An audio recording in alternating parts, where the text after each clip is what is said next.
ஒருத்தருக்கு அம்மாயில் வந்து மீன் பிடிச்சிக்கிட்டு இருக்கேன். அவன் வந்து இன்னொருத்தன் போகிறேன் மீன் பிடிக்க. உடனே அவன் என்ன சொல்கிறேன்னா, நானே ரொம்ப நேரமாக உட்காந்துருக்கேன், ஒரு மீனுமே வந்து கிடைக்கல அப்படின்னு சொல்கிறேன். இதுக்கு முதலையெல்லாம் தெரியுதுன்னு சொல்கிறாங்க, அது தெரியுதுன்னு சொல்கிறாங்க, இது தெரியுதுன்னு சொல்கிறாங்கன்னு சொல்லிட்டு அவனுக்கு எடுக்கிறதுக்கு பார்க்குறேன்.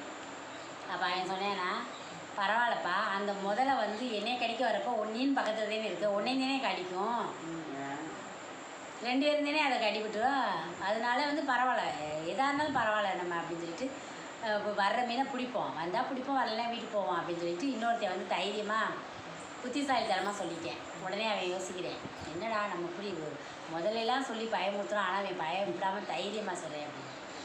நம்ம மனசில் பிறந்தோம் எங்கே போனாலும் எதிரிகளும் நம்ம பொழப்ப கெடுக்கிறவங்களும் ஒருத்தர் வரவத்தையும் செய்வாங்க. என்னங்கண்ணே, உண்மையாக பையா, எங்கே போனாலும் எந்த வேலைக்கு போனாலும் நம்மளுக்கு வந்து அது வழியே விட மாட்டாங்க. ஒரு வேலை செஞ்சுக்கிட்டு இருக்காங்கன்னா அதை நம்ம அதேமாதிரி நம்மளும் பொழப்போம் செய்வோம் அப்படின்னா அங்கே ஒருத்தன் முளைச்சிட்டே நிற்பேன், அதை கெடுக்கத்தையும் பார்ப்பேங்க. அப்போ நம்ம வந்து புத்திசாலித்தனமாக நம்ம என்ன சொல்லணும்னா, பரவாயில்லப்பா, வியாபாரம் நடந்தால் நடக்கட்டும், நடக்கலைன்னா விட்ட விதி, கிடைக்கணும் விதி இருந்தால் எங்களுக்கு கிடைக்கட்டும், கிடைக்கலைன்னா பரவாயில்லன்ட்டு நம்மளே தைரியமாக அந்த இடத்துல வந்து அதை வந்து ஃபேஸ் பண்ணணும். நம்ம உடனே ஒருத்தர் சொல்லுவாங்க, ஐயோ இது வந்து செஞ்சால் சரியாக வராதா அப்படின்னா எங்கள் வீட்டுக்காரெலாம் அப்படியே சொல்லுவார், இங்கே இருக்குமா அது சும்மா அவங்க சொன்னாங்க இதில் லாபம் வராதுன்னு சொன்னாங்க, நீ பாட்டு தேவையில்லாமல் இது பண்ணுற, அவர் காசை போட்டுட்டு நீ வந்துட்டு திட்டுவாங்க முடியாது. எங்கள் வீட்டுக்கெல்லாம் அப்படி சொல்லுவார். அடுத்தவங்க சொல்கிறான்றதை நம்ம இந்த காதிலே கேட்கவே கூடாது. நமக்கு எது வெற்றி ஆகும் அப்படின்னு நினைக்கிறத நம்ம முயற்சியே நம்மளுக்கு வெற்றி. ஒவ்வொரு மனுஷனும் வந்து நம்ம வந்து வாழ்க்கையில் வந்து எல்லாருக்கு மாதிரி கடவுள் வந்து கை கால் எல்லாமே கொடுத்துருக்கேன், உழைக்கக்கூடிய தெம்பை சக்தியும் கொடுத்துருக்கேன். வயசாக ஆகத்தே நம்மளுக்கு வந்து உடம்புல சோர்வு வருது. உழைக்கிற வயசில் படிக்கிற வயசுல எல்லாம் தெம்பும் தைரியம் இருக்கத்தையும் செய்யுது. பட்னியாக கிடந்தா கூட அந்த காலத்தில் ஓடி விளையாண்ட காலந்தே. அதனால் என்னென்னா, எல்லோரும் கடவுள் ஒரே திறமை சக்தி எல்லாத்தையும் கொடுத்துருக்கேன், அதை நம்ம வீணடிக்காமல் அடுத்தவங்க கெடுக்க நினைக்கிறாங்க அப்படின்னு சொல்லி சொன்னால் அதை வந்து நம்ம புத்திக்கு ஏற்றக்கூடாது. நம்ம செய்கிறது நமக்கு ரைட்டு, நமக்கு இதில் லாபம் கிடைக்கும்னு முதல் நம்பிக்கையை நம்ம வைக்கணும். நம்பிக்கை வச்சா அது எதுவாக இருந்தாலும் வெற்றியாகும். ஏன்னாக்கா ஒரு இடத்துல நம்ம போயிட்டு இருக்கிறப்ப குறுக்களை சொல்லுவாங்க, அங்கே அந்த ஈஸ்வரிக்கா கோயில் போகிறாங்க, அங்கே போனால் பஸ்ஸே கிடைக்காது, காற்று கிடக்கணும், கூட்டமாக இருக்க அந்த கோயில் சொல்லுவாங்க.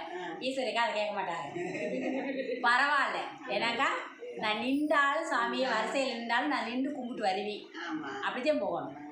அதை விட்டுவிட்டு ஐயோ இப்போ என் தங்கச்சிலாம் சொல்லுவாள், என்ன சொல்லுவானா, அச்சோ அந்த கோயிலில் ரொம்ப கூட்டமாக இருக்கா, என்னாலலாம் நிற்க முடியாது, என்னெல்லாம் கூப்பிடாத, நீ போயிட்டு வா, ஒரே சொல்லி முடிச்சிருவான். என்னெல்லாம் கூப்பிடாத, என்னாலலாம் நிற்க முடியாது கூட்டத்தில், நீ போயிட்டு வா, கொடுக்குற வார்த்தை நீ போய் வாங்கிட்டு வா, என்ன கூப்பிடாத அப்படி ஒருத்தர் சொல்லி முடிச்சிடும். அப்படி சொல்லக்கூடாது. முயற்சி, நம்ம ஒரு இடத்துக்கு போகணும் அப்படின்னு ஒருத்தர் நல்லது சொல்கிறாங்க, இங்கே போனால் நம்மளுக்கு வெற்றி ஆகும், இந்த தொழிலை செஞ்சால் வெற்றி ஆகும் அப்படின்றப்ப நம்ம முயற்சியே செய்யணும் தவிர அதை எடுத்ததுமே முடிச்சிடக்கூடாது. அச்சோ இது வேணாம், இதை செய்ய வேணாம், இது லாபம் வராது, இந்த இடத்துக்கு போனால் வெற்றி ஆகாது, இது தோல்விதே ஆகும், நம்மளே கற்பனை பண்ணுறோம். இந்த கற்பனையை விட்டுறணும். அடுத்தவங்க சொல்கிறாங்க அப்படின்றதே நம்ம காலேஜே கேட்கக்கூடாது. அடுத்தவங்க என்ன வேணாலும் சொல்லிட்டு போங்க, எங்களுக்கு இது பிடிச்சிருக்குப்பா, நாங்கள் இதை செய்வோம், இந்த இடத்துக்கு நாங்கள் போகிறோம், அது எங்களுக்கு வெற்றி ஆகும் அப்படின்னு அவங்க சொல்லிட்டு இருக்காரு. நம்ம வாழ்க்கை பிறகு போயிடணும் நம்ம காரியத்தை பார்க்கறதுக்கு. அப்படி போனாத்தே வாழ்க்கையை வெற்றி ஆக முடியும். சரியா?